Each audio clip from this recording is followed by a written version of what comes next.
ஸ்ரீவில்லிபுத்தூர் மேற்கு தொடர்ச்சி மலை அடிவாரத்தில் தோப்பிற்குள் காட்டு யானைகள் புகுந்து தென்னை வாழை மரங்களை சேதப்படுத்தி அட்டகாசம் செய்து வருகிறது. விருதுநகர் மாவட்டம் ஸ்ரீவில்லிபுத்தூர் மேற்கு தொடர்ச்சி மலை அடிவார பகுதிகளான அத்திக்கோயில், கான்சாபுரம் பகுதியில் ஆயிரக்கணக்கான ஏக்கரில் தென்னை, மா, வாழை விவசாயமே பிரதானமாக நடைபெற்று வருகிறது. இந்த பகுதியில் மலைப்பகுதியிலிருந்து இறங்கும் காட்டு யானைகள் தொடர்ந்து தோப்பிற்குள் நுழைந்து மரங்களை சேதப்படுத்தி வருவது தொடர்கதையாகி வருகிறது. இதனிடையில் நேற்றிரவு அத்திக்கோயில் பகுதியில் தோப்பிற்குள் புகுந்த காட்டு யானைகள் முத்து ஐயனார் என்பவருக்கு சொந்தமான தென்னை மரங்களையும் மற்றும் ஜெயராம் என்பவருக்கு சொந்தமான வாழை மரங்களை சேதப்படுத்தி அட்டகாசம் செய்துள்ளது.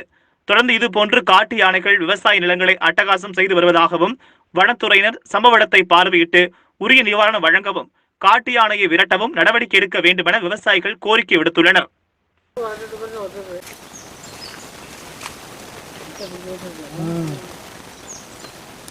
வேற எங்க இருக்கு? இந்த தட்டாம ஆனா வந்து அட்டாசம் பண்ணுது.